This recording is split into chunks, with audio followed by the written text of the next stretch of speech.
je peux vous dire que depuis 2018, notre pays est entré dans une phase active du renforcement du système partisan et en même temps du renforcement donc du rôle prépondérant des partis politiques dans l'animation de la vie publique. À la Conférence nationale des forces vives de la nation, il avait été décidé de mettre en place un système de démocratie pluraliste et multipartisme intégral. Et ce multipartisme intégral, cela signifie quoi? Cela signifie que tous les citoyens qui désirent peuvent s'associer, créer un parti politique et contribuer à l'animation de la vie publique. Mais le législateur d'alors, en décidant ainsi, ne savait pas qu'une grande pagaille allait s'observer dans ce petit pays de moins de 13 millions d'habitants, où chaque week-end, c'était des partis politiques qui se créaient à gauche et à droite. On en était arrivé à avoir plus de 200 partis politiques pour le seul Bénin. Et aucun pays ne peut avancer dans un désordre pareil. Et pour ce faire, depuis 2018, à la faveur de la réforme du système partisan, nous avons décidé de prendre un certain nombre de mesures qui vont rationaliser la création des partis politiques ou l'existence des partis politiques dans notre pays. Il n'a pas été mis fin au multipartisme intégral retenu par la Conférence nationale. Mais il y a des conditions désormais pour être vraiment continuer à exister comme parti politique. Il y a des conditions pour pouvoir envoyer des élus dans nos organes de gouvernance locale et des élus à l'Assemblée nationale également. Il y a des conditions. Et donc, depuis ce temps, vous constatez que il y a de moins en moins de partis politiques qui sont représentés dans ces organes, surtout à la faveur des dernières élections. Aujourd'hui, ce qui a été fait, c'est que nous avons renforcé davantage les critères pour consacrer le sérieux de ce qui a été mis en place depuis 2018 à la réforme du système partisan. Les amendements apportés au code électoral contribueront à donner plus de priorité aux partis politiques qui sont représentés sur l'ensemble du territoire national. Cela implique quoi? Cela implique qu'aucun dirigeant de ce pays ne peut plus se cantonner dans sa région ou dans une région et affirmer travailler pour tout le Bénin.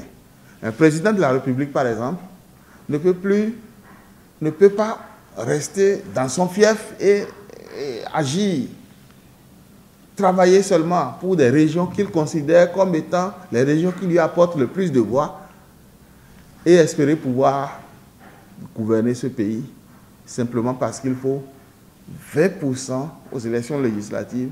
Il faut que tout parti ou coalition de partis obtienne au moins 20% d'électorat dans chaque circonscription électorale. Pour avoir 20% d'électorat, c'est que le dirigeant, s'il est au pouvoir, il doit travailler pour chaque localité du pays. Ceci va contribuer à un développement équilibré de l'ensemble du Bénin. Sinon, la tendance serait toujours que celui qui est au pouvoir regarderait plus du côté des régions qui lui apportent plus d'électorat. C'est pour mettre fin à cette affaire, à cette tendance-là, que ce critère a été renforcé. Avant, c'était 10% au plan national, mais vous savez bien que pour obtenir 10% au plan national, on peut rester dans le seul département de l'Atlantique, puisque l'Atlantique à elle seule, le département de l'Atlantique à lui seul, compte plus de 10% des voix, pratiquement 15%. Et donc, un parti qui est prépondérant dans ce département, c'est un exemple que je donne, comme tant d'autres, peut, bien entendu, obtenir les 10%. Mais nous ne voulons plus ce genre de partis dans notre pays, des partis qui n'ont d'influence qu'au niveau régional ou qu'au niveau local. Un parti politique doit avoir une envergure nationale pour pouvoir espérer gérer. Désormais, les duos candidats aux élections présidentielles doivent réunir au moins 15% du corps des parrains, c'est-à-dire au moins 15% du corps des parrains, alors que c'était à 10%, pour pouvoir voir leur candidature validée par la Cour constitutionnelle dans notre pays. Bien entendu, nous avons voté toutes ces dispositions, nous attendons la validation du contrôle de constitutionnalité. Ça va être fait, je crois, dans les jours qui viennent. Toutes ces dispositions-là contribuent à renforcer d'abord le système partisan et à donner plus de prépondérance aux partis politiques dans notre pays. Vous avez vu, il est clairement dit qu'aucun parrain ne peut parrainer un candidat s'il n'est pas membre de son parti ou de l'un des partis étant en coalition à travers un accord de gouvernance. Donc, cela montre que les transhumances, c'est aussi une lutte contre la transhumance politique dans notre pays. Ça va discipliner davantage la classe politique. Il faut que le candidat soit du parti ou soit désigné par le parti ou la coalition. Donc, c'est autant d'implications qu'amènent les choses. Mais il y a aussi des assouplissements, puisqu'on est allé à une diminution de la caution qu'il faut payer pour être candidat aux élections présidentielles. Cette caution passe désormais de 50 millions à 25 millions. Voilà un peu brièvement ce que je peux vous répondre à cette première question.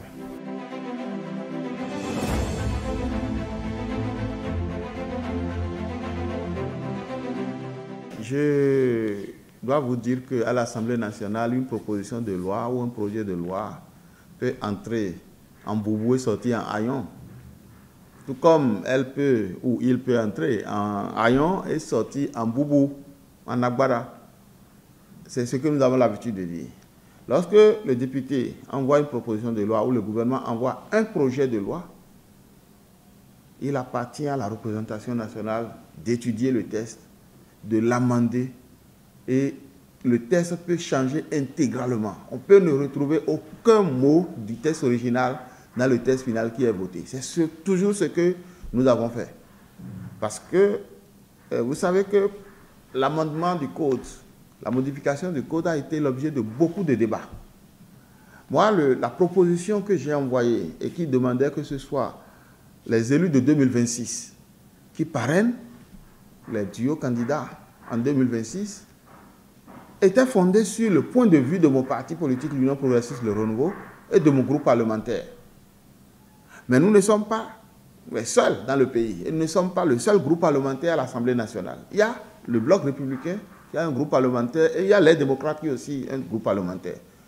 Observez avec moi que les deux autres groupes parlementaires étaient plutôt dans leurs propositions, avaient prôné que ce soit les élus actuels, c'est-à-dire les députés actuels, les députés élus en 2023 et les maires élus en 2020 qui parrainent les duos candidats. Il fallait trouver une solution. Le Bloc républicain, à travers son président du groupe parlementaire, mon collègue Hassan Seibou, a proposé que l'on inverse les élections, les dates des élections. Or, les dates d'élections sont désormais constitutionnalisées dans notre pays depuis 2019, à la faveur de la révision constitutionnelle. Constitutionnalisées pour enlever au président de la République le pouvoir de convoquer le corps électoral pour ne pas aboutir à certains scénarios que nous observons dans la sous-région. Nous, on a anticipé qu'il fallait enlever le pouvoir de convoquer le corps électoral. C'est pour ça qu'on a fixé les élections dans la Constitution. Et désormais, on connaît les dates des élections. Mais, donc, s'il fallait changer le calendrier électoral, il fallait donc toucher à la Constitution, puisque ces dates-là se trouvent à l'intérieur de la Constitution. C'est pour ça que le collègue Hassan Seibou a déposé une proposition de révision qui a subi le sort que vous connaissez. Il n'y a même pas eu de discussion autour. Ça a été rejeté. Et donc, il faut trouver maintenant la solution à travers le code. Lorsque moi, je voyais que sa proposition n'avait plus aucune chance d'aboutir, mon parti politique a demandé que je propose une loi. Et c'est ce que j'ai fait à travers la proposition qui a été déposée et qui a reçu les critiques que vous connaissez, puisque les gens trouvaient que Si on proposait que ce soit les élus de 2026, c'est parce qu'on était sûr qu'il y avait un schéma pour exclure l'opposition des élections en 2026. Le bloc républicain est resté aussi dans sa vision qu'il faut, dans son avis, avec son avis qu'il faut tout faire pour que ce soit les élus actuels qui parrainent. Donc il fallait que moi je discute au moins avec les partenaires qu'on a là-bas. Et donc de discussion en discussion, ils ont proposé, puisque moi, en proposant que ce soit les élus de 2026, c'est parce que je disais que ceux actuels n'auraient plus de légitimité au moment de parrainer les candidats en février 2026. Donc la solution qu'ils ont proposée et qui a été adoptée par, disons, les partis de la majorité présidentielle est que pour éviter la perte de légitimité des élus actuels, il faut faire le parrainage très tôt. Il faut faire le parrainage avant que les élus de 2026 ne soient connus. C'est ainsi que, désormais, il est fixé dans le nouveau code que c'est 180 jours avant l'élection, le premier tour du scrutin, que les parrains vont remettre les parrainages et que les candidats vont déposer leur dossier. Donc ce sera à mi-octobre par là, mi-octobre 2025. À mi-octobre 2025, les nouveaux députés ne seraient pas connus. Même leur dossier ne serait pas encore déposé à la Sénat. C'est-à-dire les dossiers des candidats aux législatives et au communal ne seraient même pas encore déposés, puisque ces dossiers seront déposés courant novembre, à 60 jours des élections pour les législatives et à 75 jours des élections pour les communales. Donc, courant novembre, c'est courant novembre, fin septembre, fin octobre, ces dossiers seraient déposés. Et donc, au moment où les candidats aux élections présidentielles seraient en train de déposer leur dossier, à mi-octobre, même les listes aux élections législatives et communales ne seraient pas connues. Cela fait que ces députés et ces maires, élus respectivement en 2023 et en 2020, auraient encore toute leur légitimité parce que leurs successeurs ne seraient pas encore connus. Ceci reste notre problème de légitimité au niveau de notre parti politique. C'est pour ça que nous nous sommes associés aux amendements qui ont été apportés et cela a donné ce que vous avez vu. C'est vrai qu'il y a eu beaucoup d'amendements. Il y a eu par exemple comme amendement d'ajouter cette loi complétive qui a été votée en 2020. Et il y a un amendement qui a consisté à prévoir la désignation des chefs de village. Ce n'était pas dans le texte originel. Et il y a eu des amendements de la Sénat qui se sont ajoutés et qui ont fait vraiment du texte qui a été voté un texte beaucoup plus complet que celui que j'ai envoyé. Maintenant, dire que ces dispositions sont exclusives, moi je ne sais pas ce qu'on veut dire par là. Parce que simplement, lorsque vous regardez aujourd'hui, avant même le vote du texte, il n'y avait que 3 partis qui peuvent présenter des candidats aux élections présidentielles. Ou bien, les candidats, même s'ils ne sont pas issus de ces 3 partis, sont obligés de se faire désigner par ces 3 partis ou d'être parrainés par les élus de ces 3 partis. Après le vote, les 3 partis restent encore capables de dégager des candidats. Donc je ne sais pas là où se situe l'exclusion dont on parle.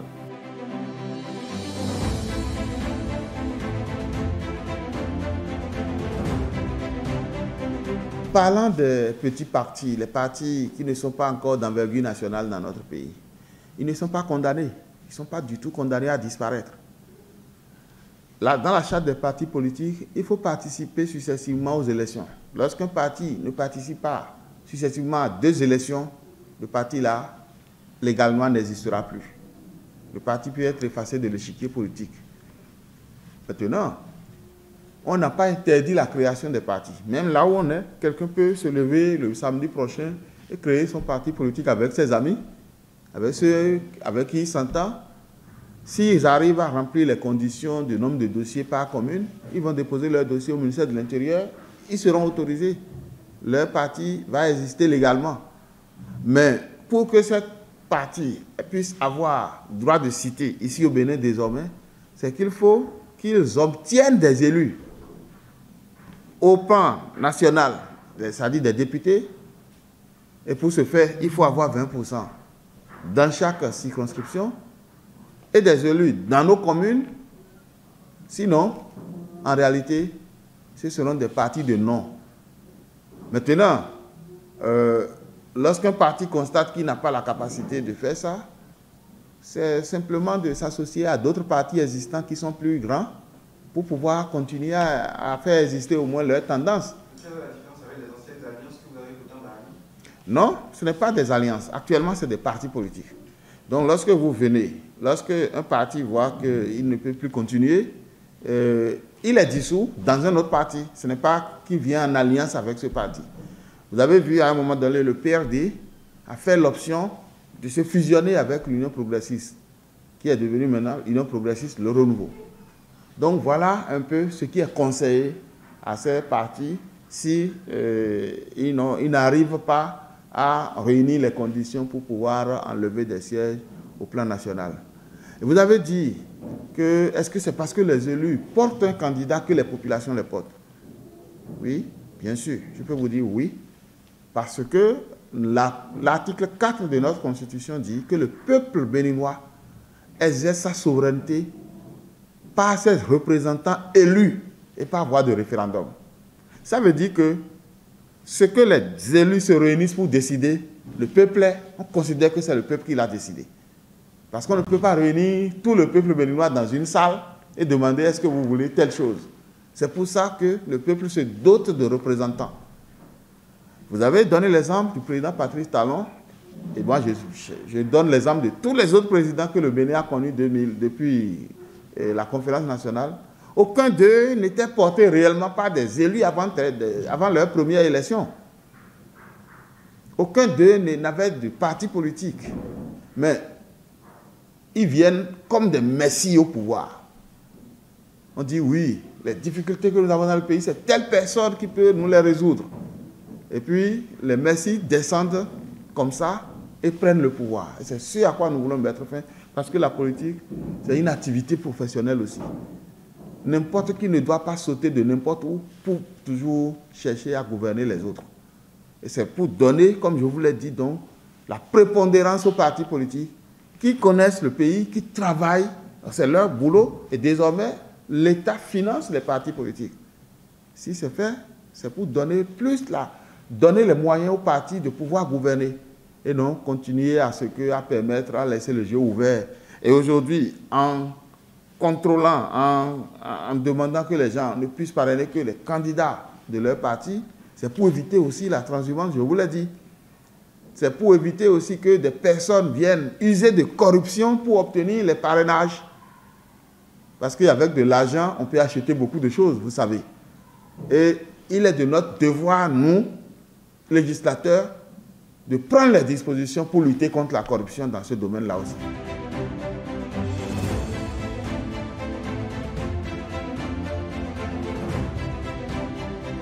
Je vais commencer par vous dire que nous, on a cherché le consensus demandé par le chef de l'État. Nous avons fait tous les efforts pour ça, mais on a constaté qu'on n'avait pas de répondants en face de nous.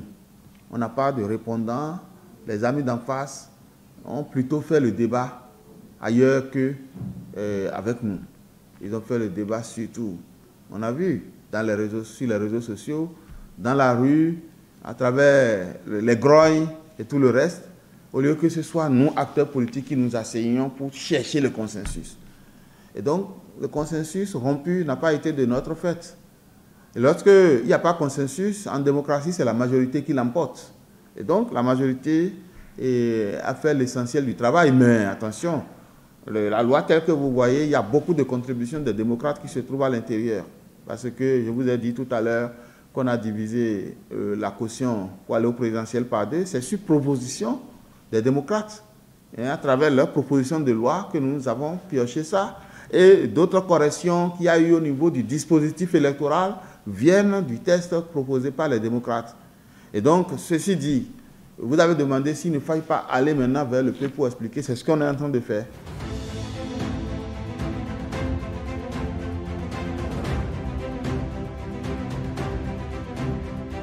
Nous avons une constitution qui a instauré le parrainage et qui a donné à la loi le pouvoir de définir les modalités dans lesquelles le parrainage seront exercés. C'est tout. Nous avons désormais une loi qui encadre le parrainage. Et cette loi vient d'être votée et n'a jamais été soumise devant la Cour constitutionnelle. Elle le sera. La Cour nous dira si la loi est contraire ou pas à la Constitution. Mais lorsque la Constitution renvoie un élément à la loi, c'est que cette Constitution donne le pouvoir au législateur de définir dans la loi comment cet élément peut être régulé. Et donc, ici, c'est le parrainage. Et la Constitution est très claire. En 2019, la loi qui a révisé la Constitution précise que le parrainage, les modalités de ce parrainage seront définies par la loi. Le Code électoral de 2019 a laissé le parrainage ouvert. Mais ici, le Code électoral de 2024 définit clairement que le parrainage doit se faire dans un cadre donné. Et si on l'a décidé ainsi, c'est sur l'expérience passée où on a vu des vagues d'élus qui sont démarchés par des diseurs de bonnes nouvelles. Et donc, ça ne peut pas continuer comme ça. Je peux vous citer l'exemple des grandes démocraties où c'est des grands électeurs qu'on élit, on ne lit pas directement le chef du gouvernement au suffrage universel. Et quand on élit ces grands électeurs, est-ce que vous avez vu dans un pays sérieux qu'un grand électeur élu pour un candidat et allé jamais voter pour un autre candidat? Ça fait 248 ans que ça a duré aux États-Unis. On n'a jamais vu encore dans l'histoire les grands électeurs du Parti républicain abandonner le candidat du Parti républicain pour aller voter pour le candidat du Parti démocrate. Et vice-versa. Oui, ça veut dire que les gens sont arrivés à un niveau de maturité, de sérieux et de lutte contre la corruption qui empêche cet état de choses. Et pour empêcher cet état de choses, il faut encadrer ça. Ce n'est pas dans notre petit pays de moins de 13 millions d'habitants que nous allons ouvrir les vannes de la corruption. Je vous remercie.